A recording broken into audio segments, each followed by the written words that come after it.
Sí, profesor, de igual manera como mi compañera, solo envió un integrante del grupo. Ya, Jesús. Es que evitarte la fatiga, Jesús. Ah, no. Jesús, no te preocupes. Gracias, profesor. Yo lo chequeo y al toque lo pasamos, ¿ya?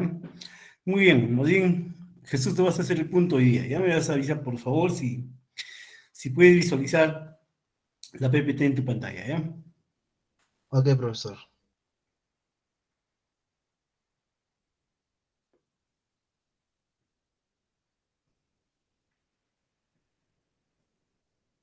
Un momentito, Jesús.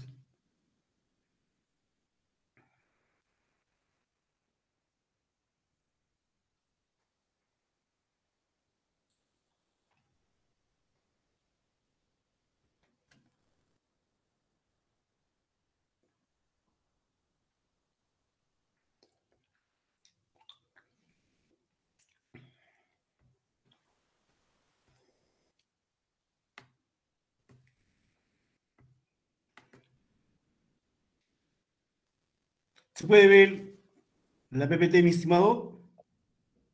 No, no se ve, no se está proyectando. Nuevamente, ¿ya?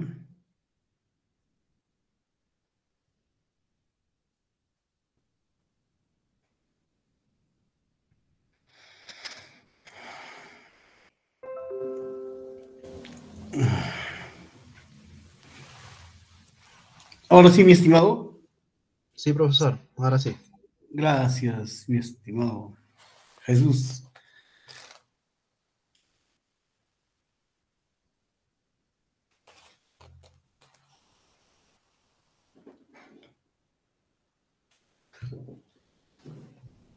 Sí estamos grabando, ¿no, Jesús? Sí, profesor, está grabando. Gracias. Muchas gracias, muchas gracias. Muy bien, mis estimados. Entendiendo que estamos ya en altas horas del día y ustedes han trabajado duro, al igual que yo, no lo vamos a hacer aburrido la clasecita, lo va a ser bonita, ¿ya? La asignatura es una asignatura muy bonita y que está ligada también a nosotros, ¿ya? No es nada difícil de comprender, de entender, ¿ya? Muy bien. Nuestra asignatura, gestión pública. El día de hoy vamos a tocar el Sistema Nacional de Contabilidad y el Sistema Nacional de Tesorería. Pero como no puede quedar en el vacío, mínimamente para ir recordándonos pues, la asignatura, vamos a retroceder un poquito para dejar bien establecido el fundamento de estos sistemas administrativos que responden a la gestión pública, ¿ya? Muy bien. Entonces decíamos que no podíamos ingresar de lleno a hablar de gestión pública propiamente dicha, si primero no quedaba establecido, bastante claro, de dónde nace la gestión pública, ¿no? Y dijimos, ¿qué dijimos? No podíamos hablar de la gestión, sino primero de su origen, que es el Estado, ¿no? El Estado como tal, para el caso nuestro, el Estado peruano, ¿no? Y si seguramente nosotros pondríamos en el Google, le pondríamos le pondríamos concepto de Estado, y nos van a salir seguramente infinidad de conceptos, ¿no? Sin número de conceptos del Estado, ¿no? Desde el punto de vista filosófico, histórico, económico, etcétera, ¿no? Pero para nosotros, lo que nos interesa, que esté más operativo, más ligado a nuestra asignatura, que es la gestión pública, entonces vamos a quedarnos con esto donde aparecen tres elementos constitutivos. Tres elementos constitutivos que nos van a explicar el Estado, también nos van a explicar lo nacional y lo subnacional. Lo nacional como el Perú y lo subnacional como las regiones y los gobiernos locales. Entonces, para este rato ha quedado súper establecido que cuando hablamos de gobiernos locales nos estamos refiriendo a ¿A qué nos estamos refiriendo? Municipalidad. Muy bien, excelentísimo. A la gestión municipal, y ahí aparecen las municipalidades provinciales y las distritales, ¿no? Las municipalidades distritales, perfecto, muy bien. Entonces esto nos va a ayudar de manera operativa, esto nos va a ayudar fácilmente a ubicarnos, ¿ya? Tenemos una municipalidad provincial, distrital, un gobierno regional, etcétera. Entonces, cuando conversamos sobre estos tres elementos constitutivos, que mi cabecita ya me tiene ya fastidiado escuchar la voz del profe que cada rato dice territorio, población y poder, es que precisamente esto nos va a guiar propiamente dicha la gestión, ¿no? El territorio, aparece rápidamente en mi cabecita el mapita del Perú, ¿no? Este mapita aparece rápidamente, ¿no? Ahí donde existe entonces un espacio físico, geográfico, donde está el suelo, el subsuelo, el espacio marítimo, el aéreo, etcétera, ¿no? Ese es el territorio, entonces. Lo mismo va a ocurrir si quisiera hablar de la región, ¿no? Cusco, Junín, Lima, etcétera, ¿no? Rápidamente se va a aparecer esto en mi cabecita, que es súper importante porque ahí me va a decir hasta dónde tengo la responsabilidad de desarrollarlos, porque la gestión pública lo que va a hacer es desarrollar no la institución, no la municipalidad como tal, sino el territorio como tal, ¿no? Muy bien. Entonces aparece ahí la población, y que ya quedó recontra, súper establecido, que cuando hablamos de la población, nos estamos refiriendo a todos aquellos seres humanos vivos, ¿no? Que tienen necesidades, que para poder tener un buen pasar, un buen vivir, requiere entonces de satisfacer necesidades, ¿no? Estas necesidades individuales y necesidades colectivas, ¿no? Esas necesidades primarias, que es la alimentación, la vivienda, el estilo, ¿cierto? Y esas necesidades también de interactuar entre personas, ¿no? Y vivir en un espacio tranquilo, seguro, pacífico, en el que me permita desarrollarme, desarrollar las capacidades, habilidades y poder subsistir de sí mismo, ¿no? No de políticas populistas ni asistencialistas, sino que en ese ambiente propicio de desarrollar capacidades, habilidades, ese es el enfoque de desarrollo humano, ¿no? Que me permite entonces poder desarrollarme y ser responsable de sí mismo y de mi familia. Perfecto, entonces ahí está la población, ¿no? Que requiere entonces de atención de sus necesidades, de toda la población, no solamente ciudadanos, ojo, ¿no? Hicimos ese ejemplito, ¿no?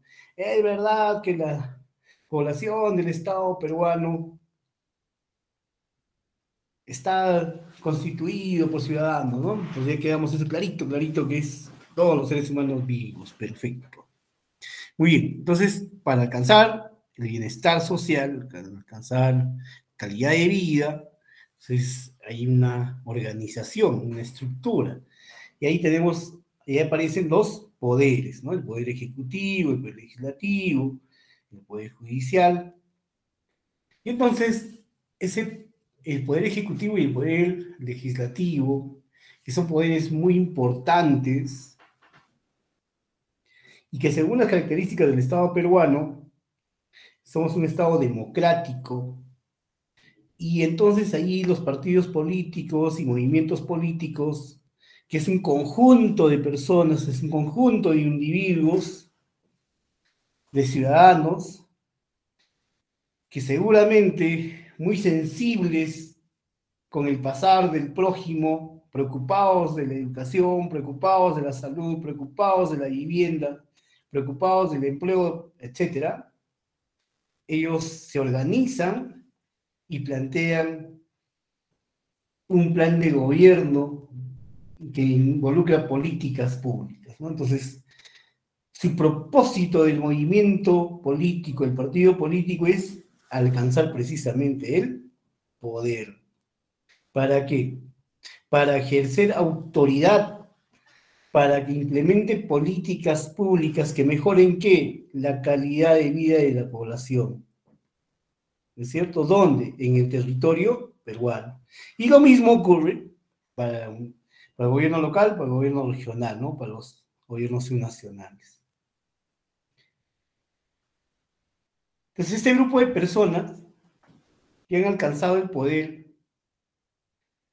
nos guste o no nos guste, porque vivimos en un Estado democrático, en un Estado de Derecho, a la mayoría ha aceptado, ha elegido nuestras autoridades y nosotros tenemos que seguir la línea de conducta que dicta, ¿no? Perfecto. Esas políticas que van a implementar, esas políticas públicas que van a implementar, ¿dónde? En la población, para mejorar su calidad de vida, tiene algunas consideraciones como las políticas de Estado, que ya conversamos, ¿no? Que son 35 políticas de Estado, que están en 4 objetivos bastante grandes, etc.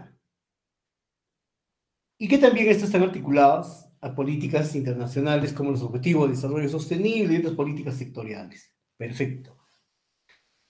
Entonces, ese grupo humano que ha llegado al poder nos quiere mejorar la calidad de vida a través de políticas, perfecto, políticas públicas, que van a implementar como salud, educación, vivienda, etc.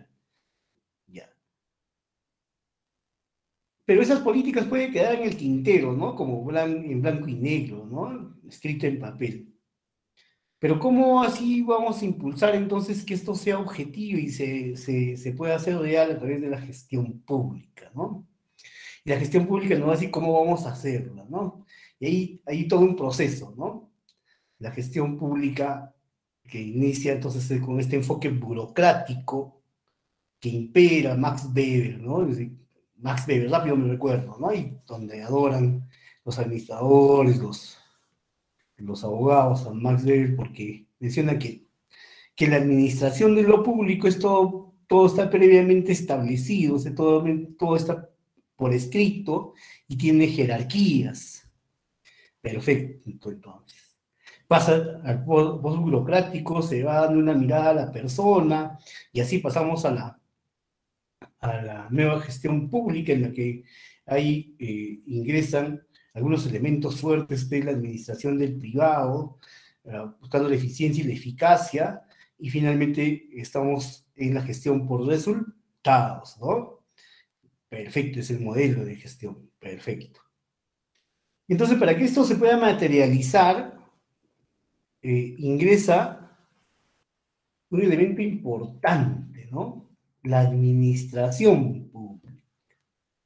Y de esta administración pública, que tiene su propio reconocimiento porque impera el enfoque burocrático, todo lo que voy a hacer está previamente establecido. Mañana a mi amigo Juan, a Jesús, a María, a Raquel le invitan a ser funcionaria, gerente, ministra. Entonces, ellos ya saben que en su cabecita está de que la administración pública funciona a través de este enfoque imperante del enfoque burocrático. Y que todo lo que voy a hacer está previamente establecido en alguna norma. Y lo que yo voy a hacer es darle legalidad, entonces. Y en la administración pública tiene 11 sistemas administrativos. ¿Es cierto? Perfecto. En el sector que esté en el sector público, sí o sí voy a tener que trabajar con los 11 sistemas administrativos. Hasta ahí todos estamos felices porque ya el profe está repitiendo esto ya como loquito, ¿no? Entonces, el primer sistema, el sistema de recursos humanos, el sistema de abastecimiento, el sistema de presupuesto público que vimos la semana pasada, vimos que era muy bonita, el sistema de tesorería, endeudamiento público, el sistema de contabilidad que es súper importante, que hoy día lo vamos a ver, el sistema de tesorería también, el sistema de planeamiento estratégico, defensa judicial del Estado, control y modernización de la gestión pública. Entonces, ahí mis amigos que están laborando en el sector privado, en una empresa o en su propia empresa, ven esto, ¿no? Ven esto, este cuadrito, dicen qué tan complejo es la administración pública, ¿no? Yo pensé que era más sencilla y por eso es que había mucho forado de dinero, porque veo la televisión, ¿no?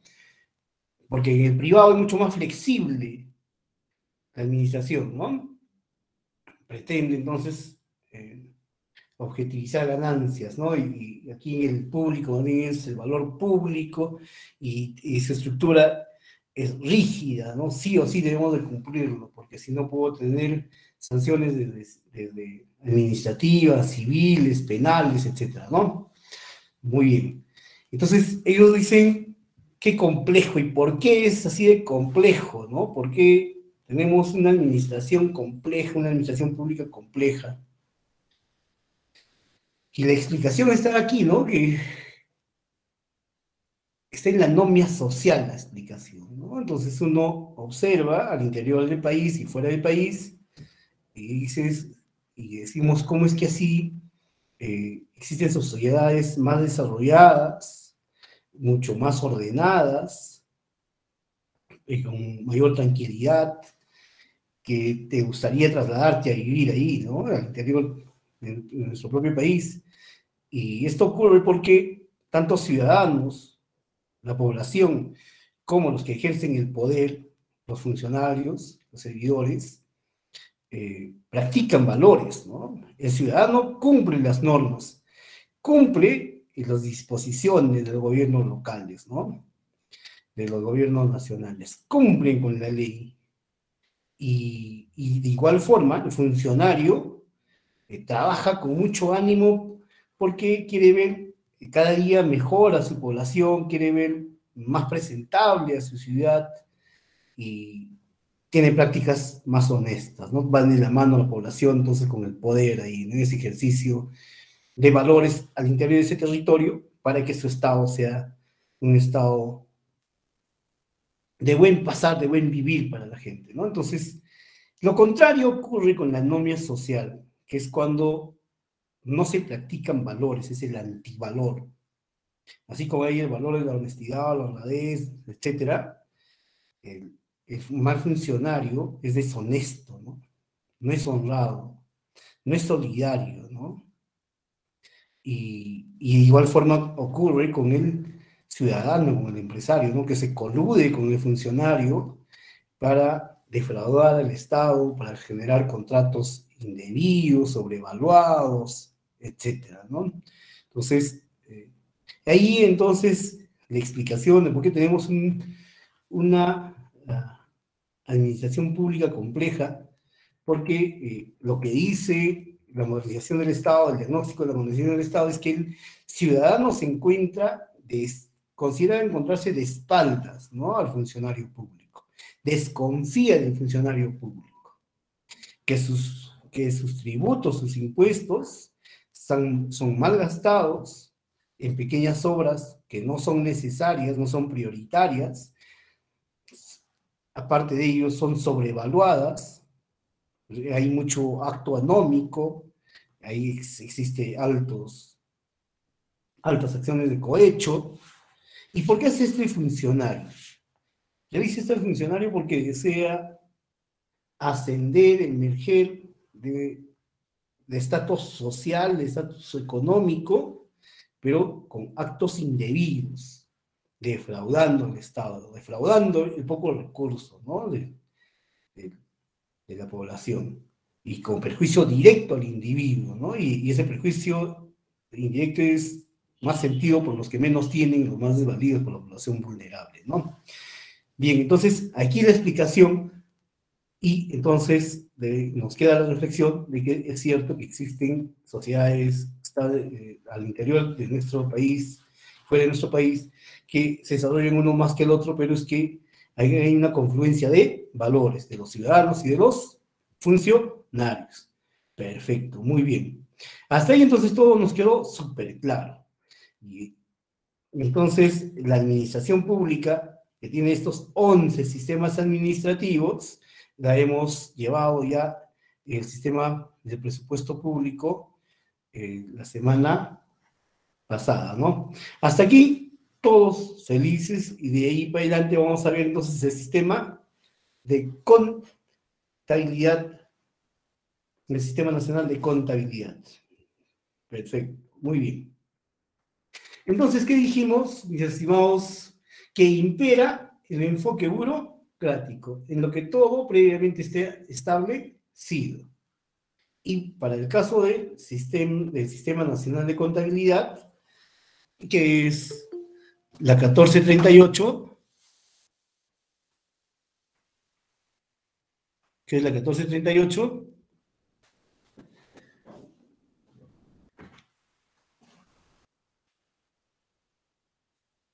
que es la 1438, sí se ve, ¿verdad?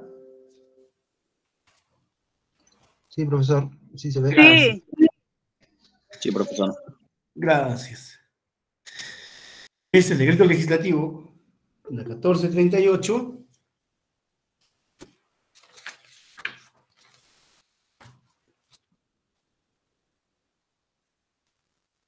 va a ser va a ser la norma que va a regir este sistema de contabilidad muy importante, súper importante, eh, para la gestión pública, propiamente dicho para la administración. Entonces, había algunas consideraciones eh, de, de fuerza que mencionábamos que, por ejemplo, siendo el enfoque burocrático el que impera, y esta refiere a la normatividad, y para que esta integra vigencia tiene una consideración, ¿no? De que toda norma debe estar previamente publicada. Y entonces de ahí manifestábamos que para que ingrese en vigencia la norma X o Y, previamente debe estar, previamente debió haber sido publicada. ¿Eso es verdadero o falso, mis estimados? Verdadero. Verdadero, ¿no? verdadero. Verdadero. Muy bien.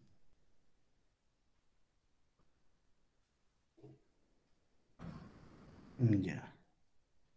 Verdadero, ¿no? Muy bien. Es verdadero. Porque si no hubiese entrado en vigencia, si no hubiese sido publicado, no podría estar en vigencia, no podría ser de obligatorio cumplimiento para los funcionarios y los servidores, ¿verdad? Perfecto, entonces, ¿ya?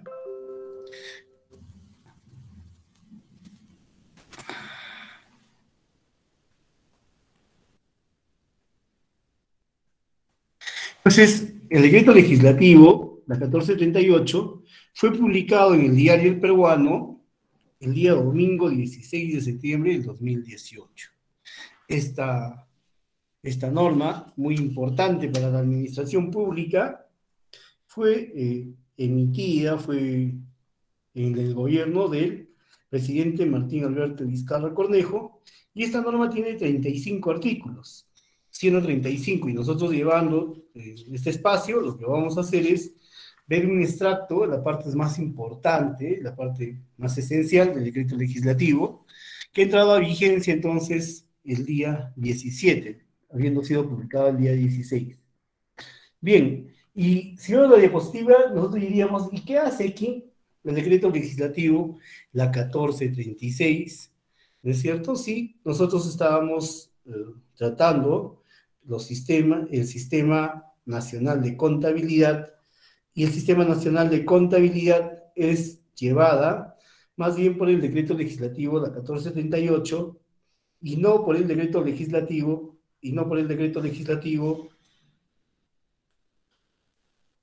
la 1436. Y precisamente en clase anterior mencionábamos que el decreto legislativo 1436 tenía por objeto establecer las normas básicas sobre la administración financiera del sector público, ¿no es cierto?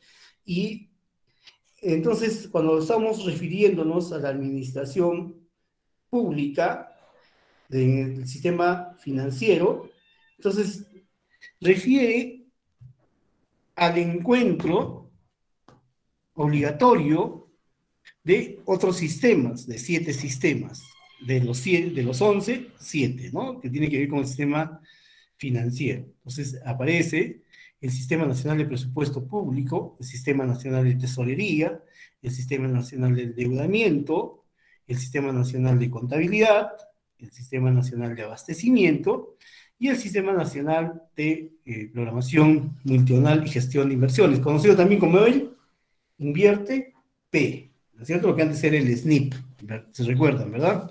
Bien, y el último sistema que integra, el séptimo sistema, es el Sistema Fiscal de Recursos Humanos. Ah, ya, perfecto. Entonces, cuando nos estamos refiriendo a estos sistemas administrativos de la gestión financiera, estamos hablando de 7, que está en la 1436, y que el Sistema Nacional de Contabilidad, que tiene el decreto legislativo 1438, es parte de ella, ¿no? Muy bien. Siendo entonces el sistema de contabilidad muy importante, recordaríamos rápidamente entonces a Mario Bunge, ¿no? Mario Bunge, que mencionaba en la clasificación de las ciencias que administración, derecho y demás eran consideradas como sociotécnicas, ¿no? Que tenían como objeto contribuir en el desarrollo de algún aspecto de las instituciones que se relacionen finalmente con los individuos y mejoren sus calidades de vida. En este caso, la disciplina de la contabilidad, que estudia medir y analizar el patrimonio y la situación económica financiera de una empresa u organización, tiene con el fin de la toma de decisiones informadas, y esto refiere entonces para nosotros que la toma de decisión estudiada, medida, analizada de la situación económica financiera en el sector público es súper importante. Por ello que la contabilidad es considerada un sistema en la cual vamos a tomar decisiones informadas, nos va a propiciar el control interno y externo, que es súper importante en la gestión pública. Entonces, ¿qué refiere, propiamente dicho, el sistema de contabilidad en el decreto legislativo 1438? Refiere que es el sistema de contabilidad ahí donde se encuentra el conjunto de principios, así como, me recuerdo entonces de presupuesto, el presupuesto, la que impera en su norma, manifiesta también principios, procesos, normas, procedimientos, técnicas e instrumentos mediante las cuales se ejecutan y evalúan el registro contable de los hechos económicos y financieros. Ah, entonces, está refiriéndome a esa medición de todo aquella ejecución de todo hecho económico, financiero y patrimonial, que es súper importante, y yo voy a poder observar ello en la rendición de cuentas. No hay rendición de cuentas entonces si no hay la intervención del sistema de contabilidad, que es súper importante. Y esta intervención del sistema de la rendición de cuentas, que aparece con la modernización del Estado, porque el diagnóstico es de que se tiene desconfianza, y la desconfianza entonces refiere como una salvedad la transparencia, que hay que transparentar. Y yo, para transparentar, ¿a qué me refiero? A cuentas claras, ¿verdad? Entonces, es este instrumento la que nos va a permitir, entonces, tener aquello que estamos considerando, ¿no? Las cuentas claras, ¿no? En armonía con la normatividad contable internacional vigente. Entonces, ya en el artículo 2 habla sobre los principios de este sistema, y manifiestan 5 principios: la integridad, la oportunidad, la responsabilidad, la transparencia y la uniformidad. Anteriormente teníamos legalidad, pero se tiene por entendido, por sobreentendido, que si impera el enfoque burocrático en la gestión pública, todo aquello que se va a realizar está en orden legal, ¿no es cierto? Tiene ese principio. Muy bien.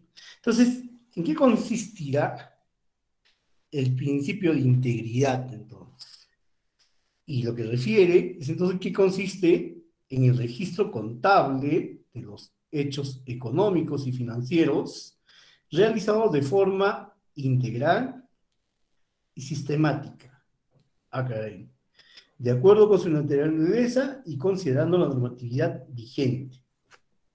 Entonces, este registro contable de los hechos económicos y financieros se va a realizar a través, esta integridad, la vamos a ver entonces a través del registro de los hechos económicos y financieros, realizado de forma integral y sistémica para estos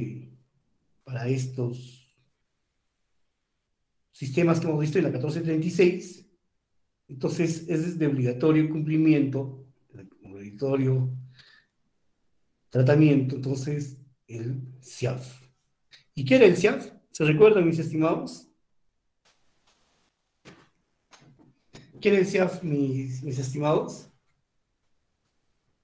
Sistema de El sistema, administración financiera. sistema integrado de administración financiera. Muy bien, muy bien. ¿Cuál es tu nombre, mi estimado? Jesús. Ah, Jesús. Excelente, Jesús. No te molestes, Jesús. Excelente. No, profesor, no. Muy bien, el sistema integrado de administración financiera, ¿no? Excelente. Súper importante, ¿no? Porque cuando antes no existía el CIAF, había la práctica de que si el alcalde pasaba por una calle con su billetera con la chequera en el bolsillo, se encontraba con alguien, con algún amigo, con una persona que quería beneficiar, en ese momento podía girarle un cheque, ¿no? Ahora no es posible eso, ¿no? Eso tiene que ver entonces con la modernidad, ¿no? La modernización del Estado. ¿Cómo es que así las TIC, las tecnologías de información y comunicación, han permitido entonces modernizarnos, ¿no? Y el CIAF es un instrumento súper importante para este registro de hechos contables económicos, súper importante. Entonces, tenemos otro principio de oportunidad, y este consiste en el reconocimiento, medición, registro, procesamiento, presentación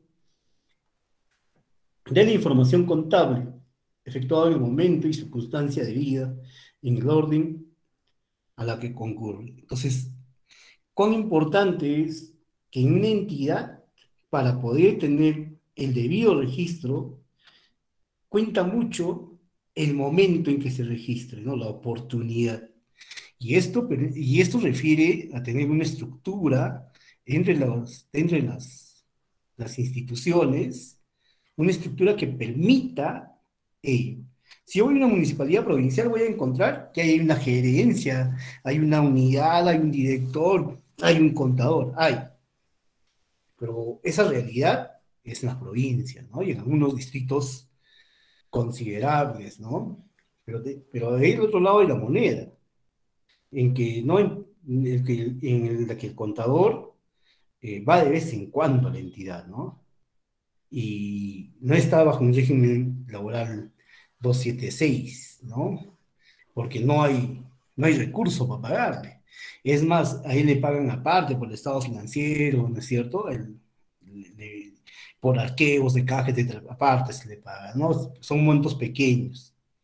Pero este principio, para que funcione como tal, tendríamos que homogeneizar a las instituciones, su estructura, ¿no? Mínimamente para que esto se pueda cumplir. Sin embargo, esto salimos adelante así en estas instituciones, ¿no?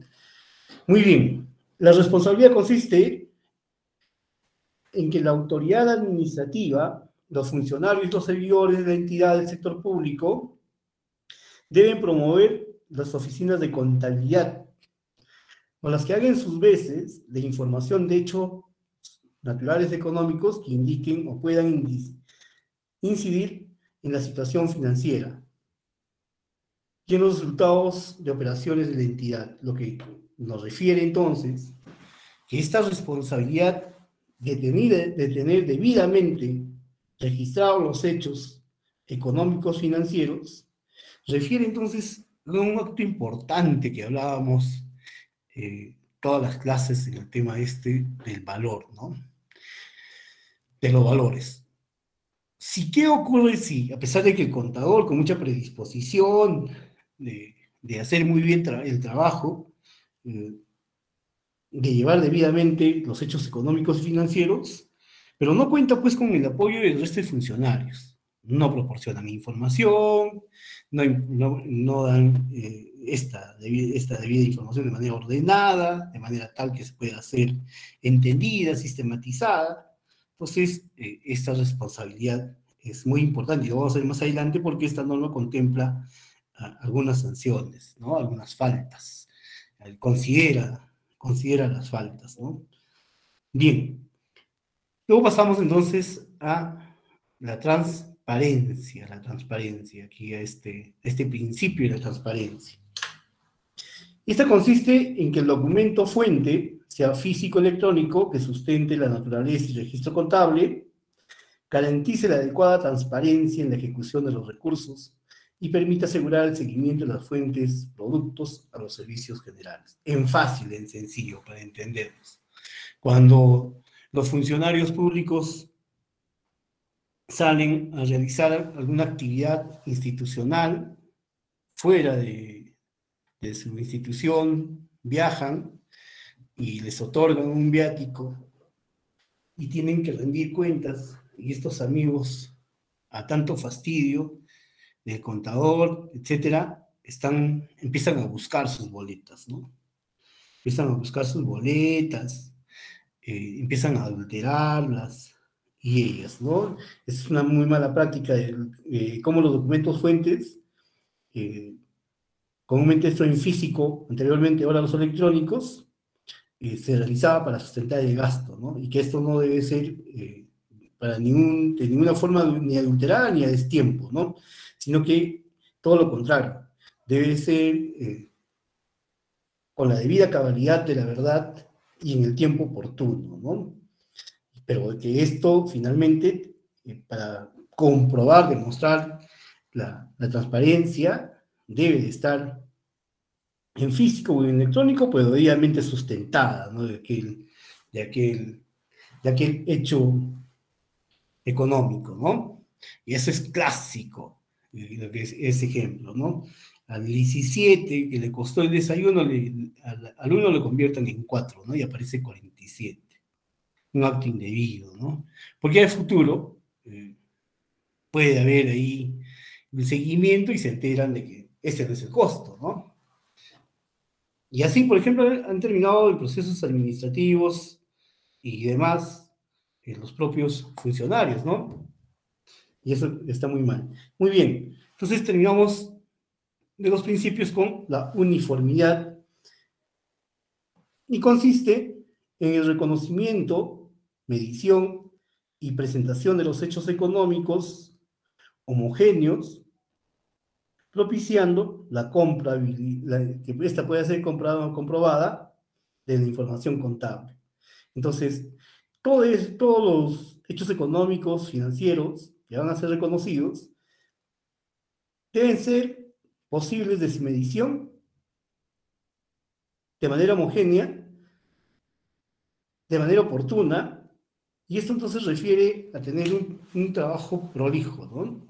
Y vamos a pasar entonces al ámbito, y al igual nos recordamos un poquito lo que vimos en sesión pasada respecto al ámbito del Sistema Nacional de Presupuesto.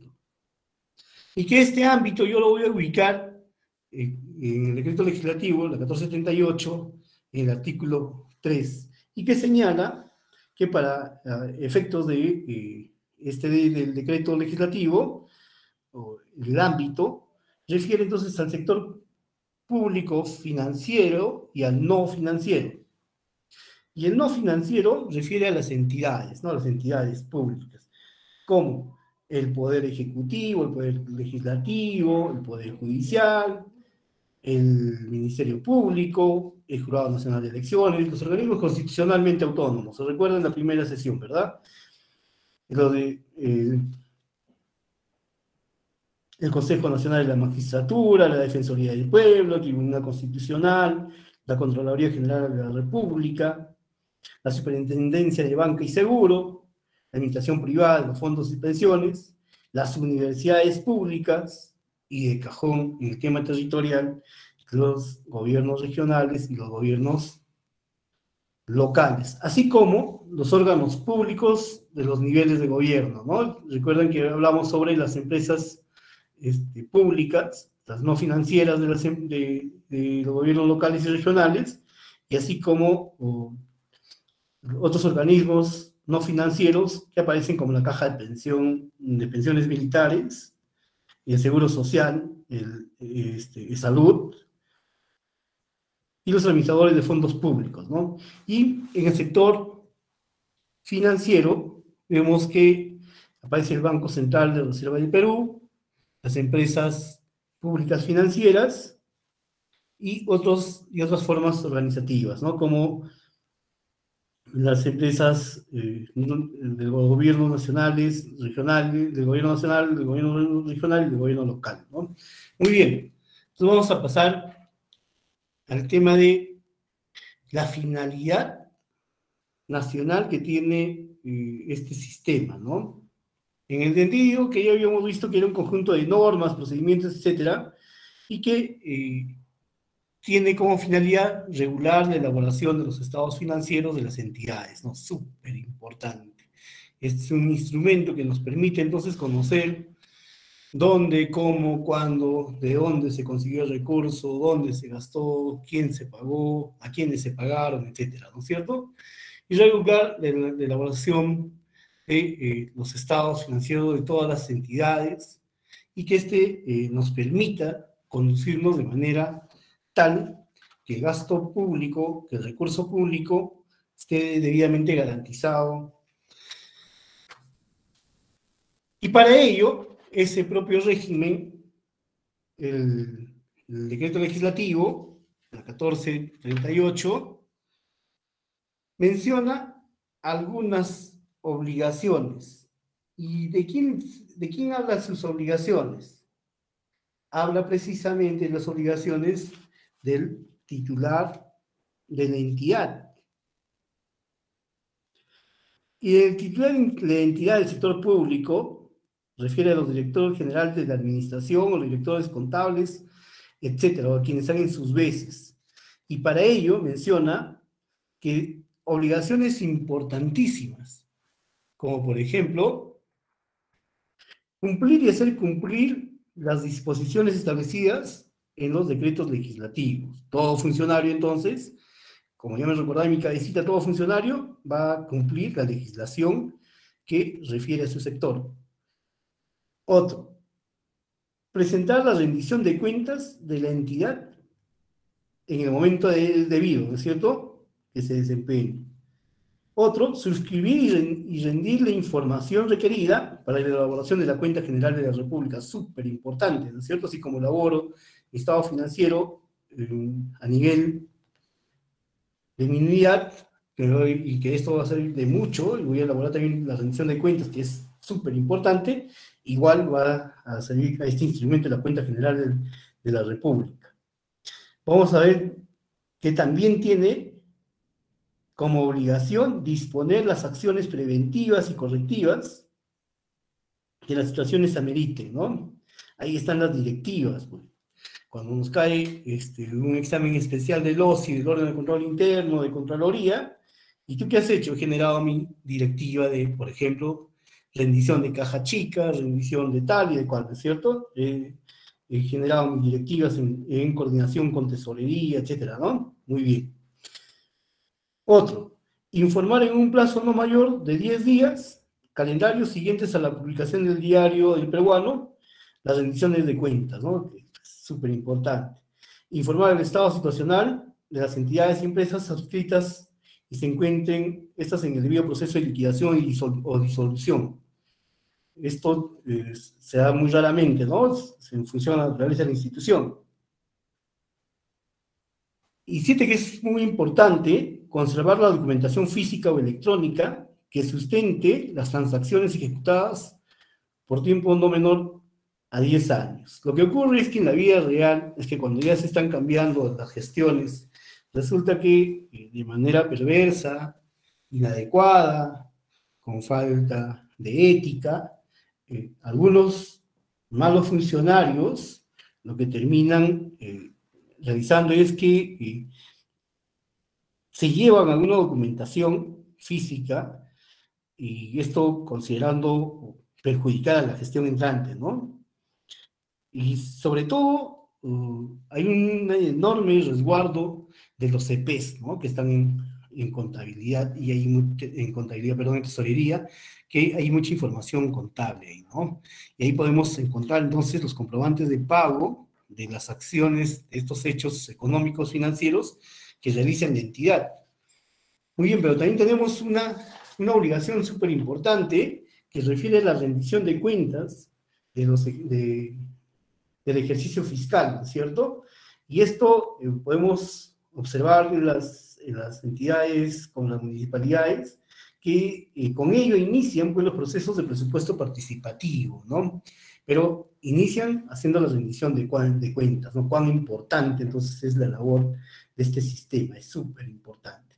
Y de no cumplirlas entonces, si no las cumplo, este sistema lo que va a considerar son las faltas, ¿no es cierto? Como cuando yo ingreso a trabajar a una institución pública o privada y me entregan mis instrumentos de gestión, ¿no es cierto? Mis instrumentos normativos, y ahí está el ROF, el MOF, el CAP, etcétera, ¿no es cierto? Pero ya para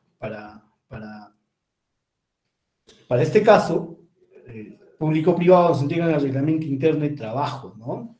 El RIT, conocido como el RIT, ¿no? Reglamento Interno de Trabajo. Perfecto, entonces, ¿qué es lo que pretende entonces la norma? Aparte del RIT, para casos entonces del sistema contable, ya nos refiere claramente faltas graves y muy graves. Ustedes saben entonces que a partir de las faltas de todo el proceso administrativo y disciplinario, nosotros, a pesar de ser nombrados en una entidad, podemos tener la destitución, que es la máxima pena, ¿no? Que nos echen, ¿no? Que nos saquen la tarjeta roja y nos vamos destituidos, ¿no? Entonces, para ello, en las faltas, en la 1438 refiere que son faltas administrativas toda acción u omisión en que incurran los directivos y funcionarios, personal de confianza y servidores de las entidades del sector público, que contravengan con las obligaciones establecidas. ¿Cuáles eran esas obligaciones que estaban establecidas? Recordamos, era la rendición de cuentas, que dijimos que era súper importante, ¿no es cierto? Informar el estado situacional a las entidades, conservar la documentación física electrónica, cumplir y hacer cumplir las disposiciones, etcétera, ¿no es cierto? Ya, cuando yo no cumpla estas obligaciones, puedo incurrir entonces en faltas graves, que esta entiende como falta grave la omisión a la presentación de la rendición de cuentas. Súper importante, ¿no es cierto? Por eso es que, lo contrario, es pasible de sanción, ¿no es cierto? La presentación de la rendición de cuentas, inconsistente o incompleta, ¿no es cierto? O sea, no basta solamente presentarlas. Y aquí es un trabajo, en realidad, de construir cultura, una cultura de trabajo organizacional, en conjunto con los demás funcionarios de la entidad, ¿no?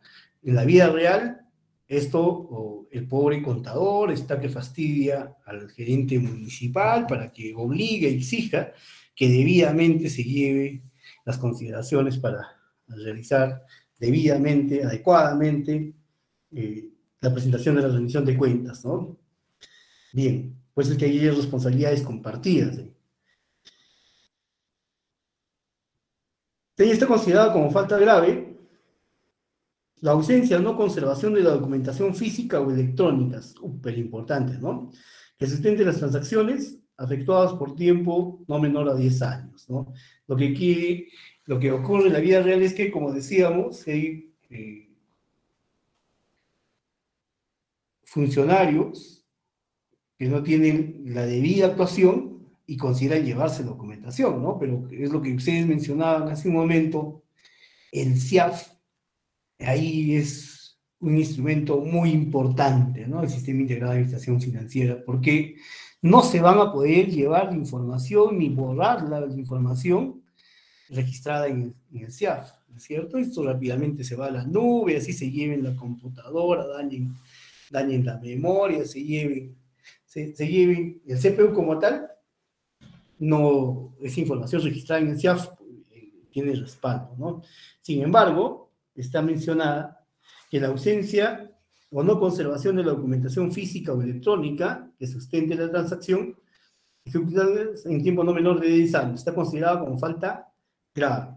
Asimismo, no entregar o ocultar a las oficinas de contabilidad, a las que hagan sus veces la información de los hechos de naturaleza económica, y esto entonces nos está refiriendo lo que hace un momento poníamos como ejemplo, que muchos funcionarios esperan a que haya directiva, a que les exijan, y de lo contrario no presentan, y por ello perjudican los estados financieros, la rendición de cuentas, pero para ello menciona entonces la norma, dice que de no entregar o ocultar a las oficinas de contabilidad, a los que hagan sus veces la información de hechos de naturaleza económica, estos van a ser considerados como faltas graves. También está considerada como falta grave ejecutar el registro contable de los hechos económicos sin constatar las disposiciones y los procedimientos normativos emitidos por la Dirección General de Contabilidad Pública. Por eso es que nuestros amigos los contadores que están en la gestión pública siempre están muy alertas, ¿no? A la normatividad, están en Gaceta, etcétera, ¿no? Ellos están suscritos ahí, ¿no? Para precisamente no salirse de los marcos normativos. Complejo sí, pero muy importante, ¿no? Entonces, así aparece entonces su consideración para las faltas graves. ¿Y quiénes son las que están consideradas como faltas muy graves? Disponer que se realice el registro contable de hechos económicos sin contar con el sustento de documentos del documentario pertinente. Esto cuando vemos, lamentablemente, en algunos casos, cuando va a haber cambio de gestión, ¿es cierto? Y lamentablemente algunos malos funcionarios, malas autoridades obligan a los funcionarios que se realicen pagos y para cumplir con los requisitos hacen que se registre información que no se ajusta a la verdad, ¿no es cierto? Y esta está considerada entonces, para el decreto legislativo del 1478, está considerada entonces como falta muy grave.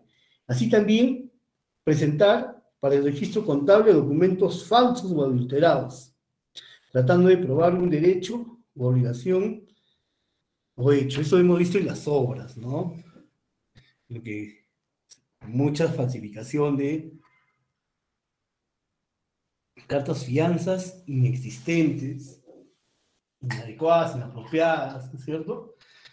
Y esto ya está considerada entonces como una falta muy grave. Así también el deterioro o destruir intencionalmente documentos físicos o electrónicos que sustenten hechos económicos. Está considerada como falta muy grave. Muy bien. Entonces, vamos a un poquito correr. ¿Quiénes son los integrantes de este sistema? Los integrantes de este sistema están como la Dirección General de Contabilidad Pública, el Consejo Normativo, que son súper importantes, la Oficina de Contabilidad Pública, que esta nos va entonces a conducir dentro del sistema de contabilidad. Al interior de la norma, nosotros vamos a encontrar elementos importantes, como la elaboración de la Cuenta General de la República, que es un instrumento muy, muy, muy importante, que ahí nos permite saber entonces cuánto, de dónde, cómo, con quién, de dónde se ha gastado, etcétera. Y esto refiere también a la presentación de la rendición de cuentas, al análisis de los procedimientos propios para la rendición de cuentas, la elaboración de los estados estadísticos de las finanzas públicas, y con ello nosotros vamos a entrar un poquito al Sistema Nacional de Tesorería, que también es un sistema muy bonito, muy importante, súper importante, de mucha responsabilidad para nuestros amigos, los tesoreros, ¿no es cierto?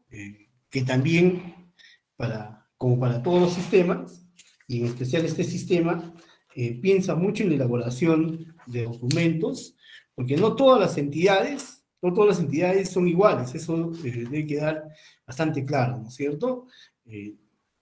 No todas las entidades cuentan con la misma estructura, con la misma cantidad de profesionales, con la misma especialidad, etcétera, ¿no es cierto?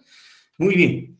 Entonces, en el Sistema Nacional de Tesorería, para este sistema, está debidamente llevada por el decreto legislativo, la 1441, y que esta ha sido publicada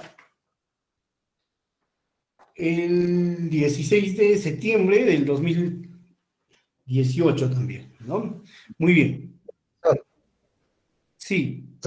Mi compañera Merlinda había levantado la mano. Quizás tenía una pregunta. A ver. Sí, profesor, disculpe. Sí, Melinda. Buenas noches. Disculpe, profesor, no sé, su audio está muy bajo, no lo escucho bien, se escucha de lejos, no sé si lo podía revisar. Para todos. Profesor, se escucha correcto para mí, no sé para la compañera. Quizás el tema de internet, mi estimada Melinda. Porque yo estoy en una oficina y estoy gritando. Pero a ver, ahora Melinda, ¿me escuchas mejor? Melinda, ahora... Sigo escuchándole de lejos, tal vez tenga razón. Bueno, yo no, el internet está bien, tal vez sí, es mi audio. Me he puesto un audífono para hablar por el micro, pero nada. Muy bien, Rafael. A ver, Melinda escucha de lejos, ¿no?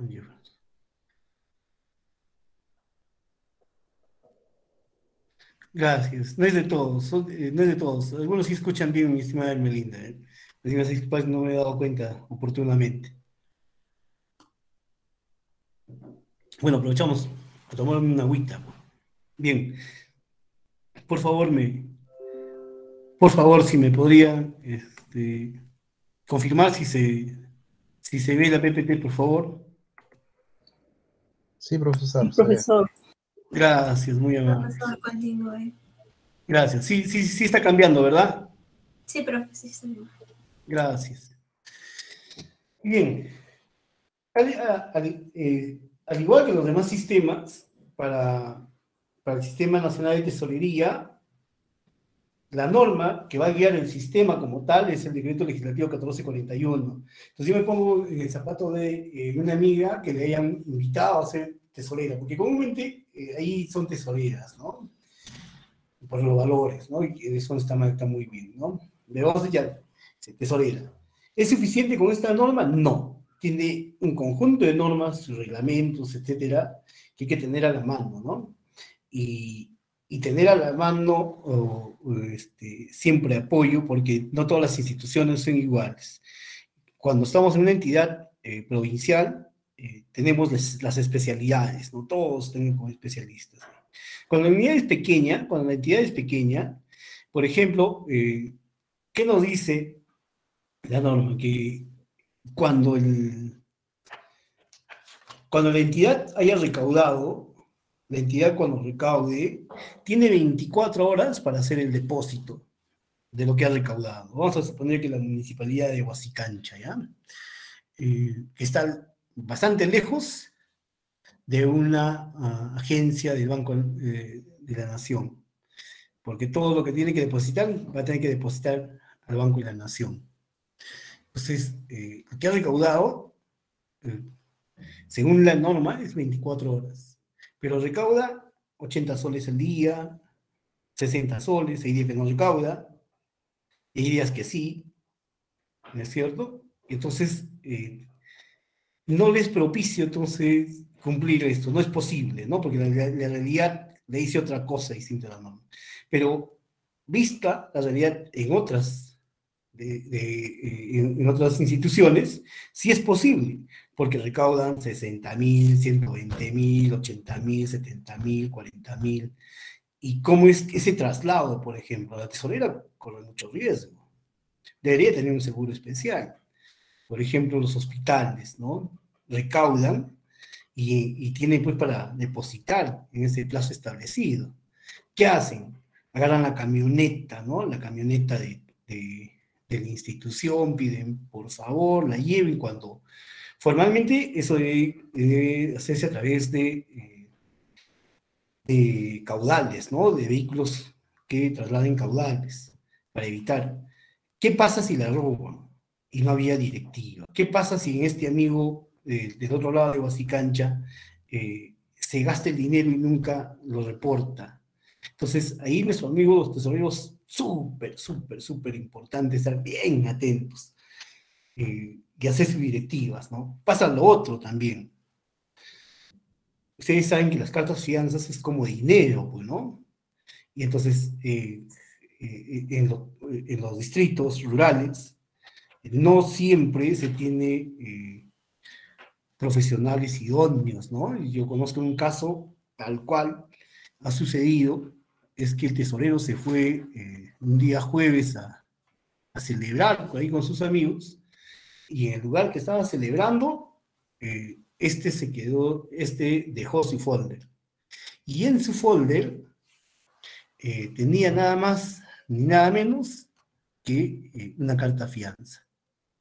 Y me imagino que la persona que les atendió es la que trajo, mire aquí el señor tesorero, ayer se ha alegrado y ha dejado este folder. Y abres el folder y encuentras una carta fianza, que es dinero, que es como dinero, ¿no? Y en esa entidad, a pesar de que pudieron haber comprado su caja fuerte, no compraban. Entonces, ¿qué sería lo más adecuado? Tomar sus propias previsiones, ¿no? Inteligentemente para salvar sus responsabilidades, ¿no?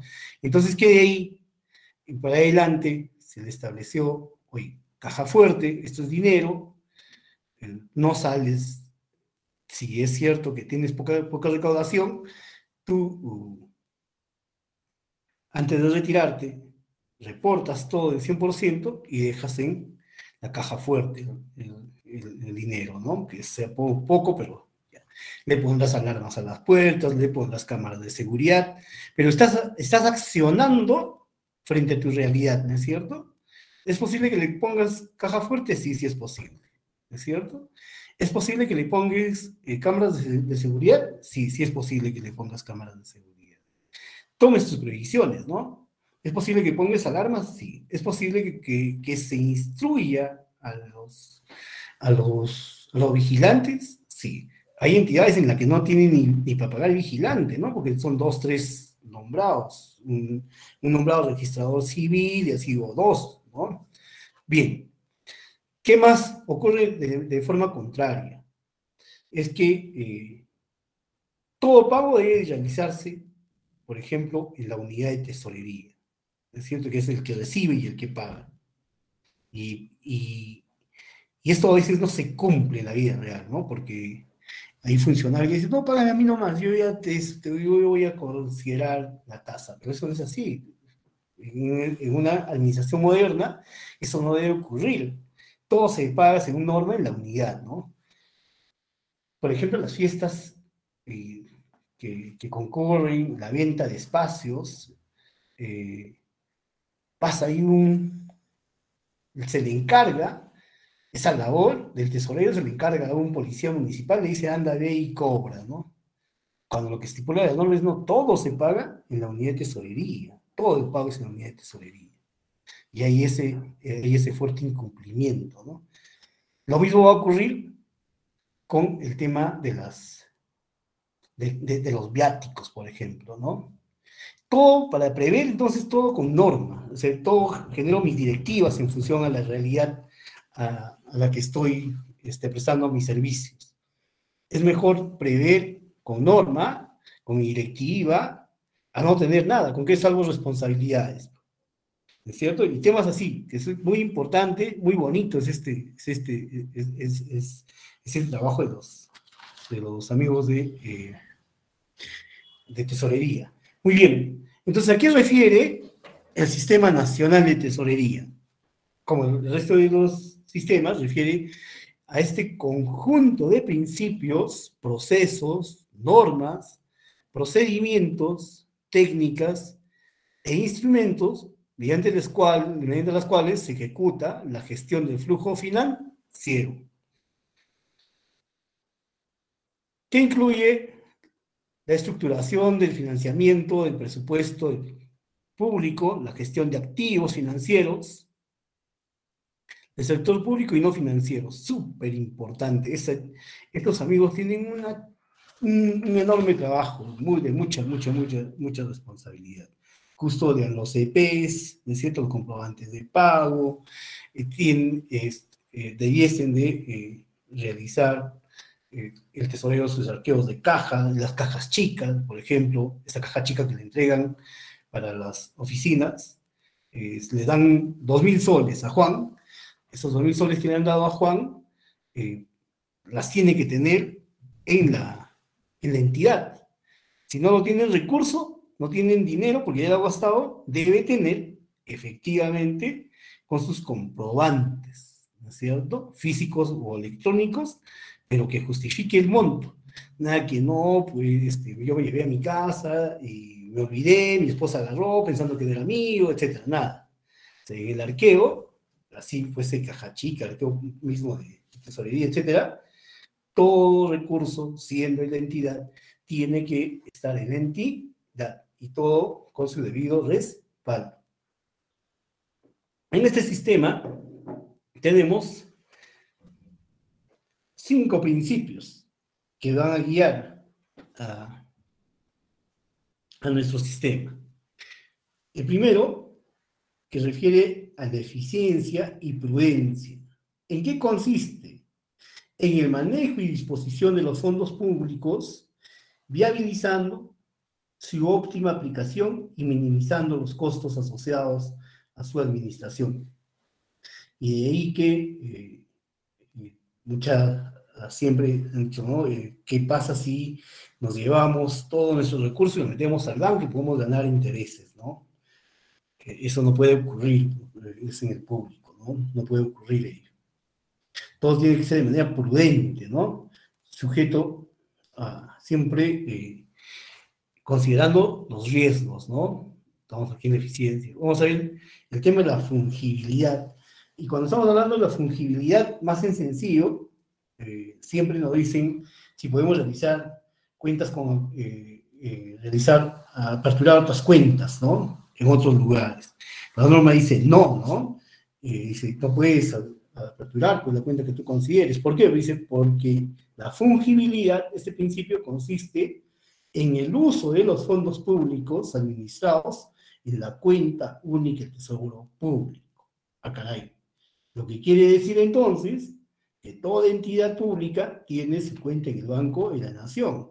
Mucha gente considera que los recursos que capta la SUNAT, que finalmente se distribuye, se hacen las transferencias a las instituciones, lo tienen los funcionarios en algún lugar de la entidad. Eso no es así. Todo está en el Banco de la Nación. ¿Y qué ocurre en la vida real? Hay muchas ONGs, instituciones, que por los pocos recursos que tienen, hacen alianzas estratégicas y generan con las ONGs sus proyectitos, ¿no?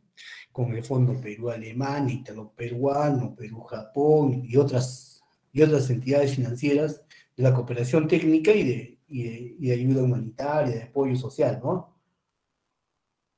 Y les dice, ya, pero yo para depositarte genero una cuenta, ¿no? No te puedo depositar al Banco de la Nación y te voy a depositar a otro banco.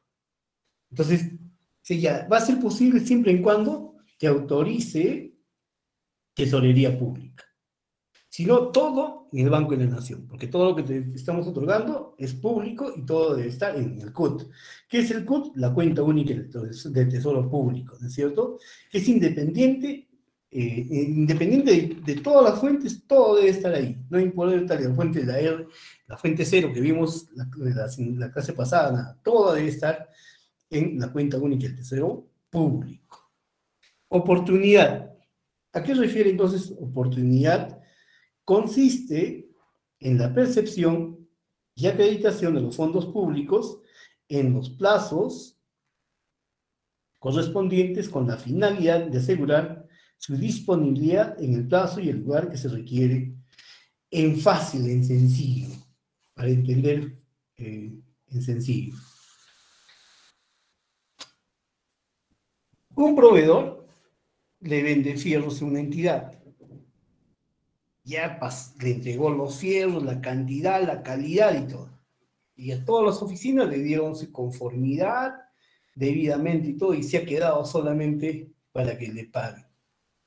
Pero no le quieren pagar, porque no le quiere pagar, simplemente porque no quiere pagar el tesorero. ¿Qué está generándole? Le está generando un perjuicio. Y probablemente este individuo va a querer pedir intereses. ¿Y quién se va a perjudicar? La entidad. Pero si la entidad tuvo el CIAF, tuvo los funcionarios, la entidad hizo todos los procesos, sino que solamente por un funcionario que no quiere atender de manera oportuna, va a generar finalmente, y va a generar conflictos y va a perjudicar a la entidad. Entonces, la oportunidad debe estar debidamente atendida en el tiempo, dentro de los plazos, y para ello hay que coordinar. ¿Con quiénes coordinaría para este caso entonces tesorería? Con abastecimientos, ¿verdad? Con abastecimiento, porque los amigos de abastecimiento saben de sus contratos, ¿no? Han hecho, por ejemplo, contratos seguramente para obras, y ahí, según normatividad, le han dicho, oye, me vas a dar un adelanto del 10% por pagos indirectos o directos, ¿no? Pero dice tu contrato, sí, lo establece, fechas, plazos, ¿no? Igualito. En el tema de las obras dice el 20% para pago de materiales. Ya, pero está en el documento, está debidamente suscrito, está debidamente firmada, etc. Entonces, debe ser de manera oportuna, ¿cierto? De manera oportuna. Asimismo, también refiere a la oportunidad para hacer el depósito debido, ¿no es cierto? De lo recaudado, de lo captado en la entidad. La unidad de caja, que es el otro principio muy importante, y que refiere a lo que decíamos, que es la concentración, la centralización del que cobra, del que recibe y del que paga, ¿no? De esa unidad en sencillo. Según el principio, manifiesta que consiste en la administración descentralizada de los fondos públicos en cualquiera sea su finalidad, respetando la titularidad, ¿no es cierto? Y registro que corresponda a ejercer la entidad correspondiente de su percepción. No tenemos varias unidades de cajas caminando, ¿no? Como que dice, paga de mí que yo luego lo pago, yo te voy a hacer, eso no es posible. Ese es un acto indebido. Y está considerado también como un delito, ¿no? La veracidad. La veracidad consiste en que las autorizaciones y el procesamiento de las operaciones se realicen presumiendo que la información está registrada en la entidad y que se sustente documentadamente. Lo que quiere decir que no se puede inventar contratos, inventar obras, inventar servicios, etcétera, y uno presumiblemente va a pagar que finalmente podemos tener problemas por actos indebidos en la administración pública, ¿no es cierto? Y que esto más bien debe ser todo debidamente legal, autorizados y debidamente ejecutados. Y para eso tenemos sistemas por donde comprobar aquello que vamos a considerar en nuestras acciones de tesorería. Muy bien. Así entonces, como vimos, tenemos, tanto en contabilidad y presupuesto, en tesorería tenemos el ámbito donde opera el decreto legislativo. Va a operar entonces en el sector público, no financiero, y en el sector público financiero. En el no financiero teníamos en principio las entidades públicas, ¿no? Rápido, ¿no? Para que no se aburran, ¿ya? El Poder Ejecutivo, el Poder Legislativo y los órganos constitucionalmente autónomos, y de nivel territorial, los gobiernos locales, los gobiernos regionales, en resumen, ¿ya? Para no cansarnos. Bien. Aparte de las entidades públicas, teníamos las empresas públicas no financieras. ¿Quiénes estaban ahí? Las empresas públicas no financieras del gobierno regional, de los gobiernos locales, y fuera del ámbito del Fondo Nacional de la entidad de la empresa y de la empresa del Estado. Muy bien. Entonces, en el sector público financiero encontramos precisamente a las empresas financieras públicas del gobierno nacional, del gobierno regional, de los gobiernos locales, dentro del ámbito. Así también están consideradas otras formas de la administración de los fondos públicos, ¿no? Muy bien. Entonces, este sistema es muy importante, está relacionado entonces con los 7 sistemas de presupuesto, abastecimiento, inversión, etc. Tiene una consideración súper importante que articula entonces el lado financiero, ¿no es cierto? Que es finalmente donde va a haber ahí el flujo, ¿no? Y por eso es que nuestros amigos quienes están en esta actividad siempre están muy, muy atentos, ¿no es cierto? Porque su responsabilidad recae precisamente en el director o gerente de administración, los que hagan sus veces, porque en una municipalidad pequeña, ¿qué encontramos? El gerente municipal. Pero según la ley orgánica de municipalidades, la estructura mínima no menciona al gerente municipal, menciona al gerente de administración. En esa lógica, este decreto legislativo menciona entonces, señala que el responsable de la administración de los fondos públicos es el gerente de administración y finanzas, o el que haga sus veces, y el tesorero. Ambos van a registrarse a través del SIAF y van a ingresar la información correspondiente.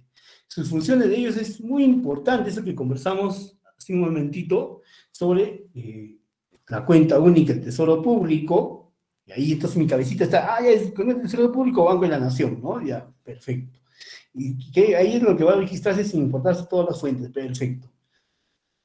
Y ahí, entonces, estos amigos tienen como función ver la propia liquidez, todo ese flujo de la gestión propiamente dicha, de tesorería, y vamos a ver que estos amigos están en constante comunicación con los procesos del certificado, compromiso, de vengado y girado, porque comúnmente al cierre de gestión, al cierre de año, al cierre de año fiscal, ya no quieren girar porque dicen, pero si no puedo girar porque tengo mucho miedo, que es lo que, si no cumples o cumples, ¿no? Pero esto ya está previsto. Si en el PIA, si en el presupuesto inicial de apertura está considerado el presupuesto, tiene ese recurso, no tendrías por qué negarte los pagos, habría que pagar, ¿no es cierto? No tendríamos por qué no pagar, tendríamos que pagar. Esto es un elemento muy importante, entonces que no debemos de olvidar, ¿ya? Que no es una cuestión de criterios, sino previamente está establecido, eso me recuerdo siempre, y con la ayuda del SIAF, entonces sé lo que está certificado, lo que está compromiso, lo que está comprometido, lo que está devengado, lo que debo de girar, y que es la chamba del tesorero, ¿no? Muy bien, y en este sistema, entonces tenemos a nivel central, tenemos la Dirección General de Endeudamiento y Tesoro Público, y tenemos el nivel operativo, las unidades ejecutoras. Su función, las funciones que tiene esta Dirección General de Tesoro Público es ejercer la máxima autoridad técnica, normativa, del Sistema Nacional de Tesorería, aprobar la normatividad y los procedimientos de obligación, implementar y ejecutar los procedimientos y operaciones propios del sistema, elaborar el flujo, elaborar el flujo para la estructuración del financiamiento del presupuesto del sector público, disponer la implementación del mecanismo a medida estándar o cobranza, disponer la implementación de los mecanismos o medios estándares de ejecución de pagos y obligaciones del CUT, que era el CUT, la cuenta única del Instituto del Tesoro, promover el lineamiento de las metodologías, elaborar el reporte anual, entonces un sinnúmero de funciones que son muy importantes. Y cuando estamos viendo, entonces, esto del nivel centralizado, aquí está de las directivas y las unidades ejecutoras, muy atentos, la constante coordinación con logística, con presupuesto, con recursos humanos, para poder finalmente tener una gestión en la que no pongamos en riesgo a la gestión propiamente dicha, ¿no? Muy bien, mis estimados, estos han sido nuestros dos sistemas para el día de la sesión establecida para el día de hoy. Y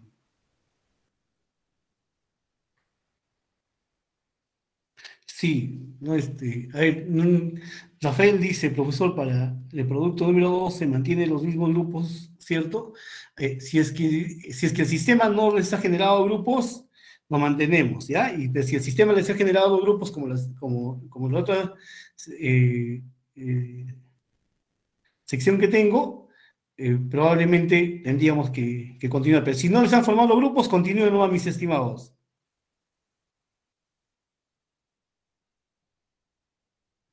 ¿Estamos de acuerdo, Rafael? Listo, Rafael. Listo, mis estimados jóvenes, estimadas señoritas, nos encontramos la próxima semana, el día jueves.